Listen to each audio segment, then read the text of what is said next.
সকালবেলায় পুজো দিয়ে উঠে রান্নাঘরে গিয়ে এক কাপ চা খেলাম, তারপরে গিয়েছিলাম নিজের কাজে। কাজ থেকে এই যে সোজা চলে এলাম স্কুলে। ছেলের আজকে 1 ঘন্টারও কম মানে 45 মিনিটের পরীক্ষা ছিল, তাই বান্ধবীরা মিলে চলে গেলাম জুতোর দোকানে। অবশ্য জুতো আমি কিনবো না, কিনবে হচ্ছে মানসী। আর এইদিকে মানসীর আর সুদীপ্তার লেগে গিয়েছে ঝামেলা। একটা জুতো নিয়ে ও বলে আমাকে দে, ও বলে আমাকে দে।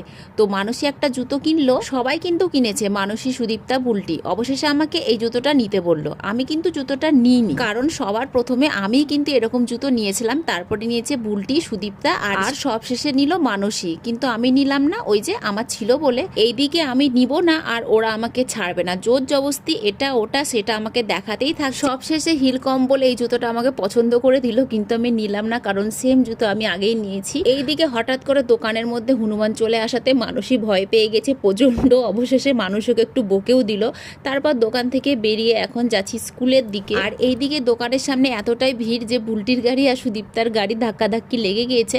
তারপরে সোজা চলে গেলাম স্কুলে, যেহেতু স্কুল ছুটির টাইম হয়ে গিয়েছে। টাটা।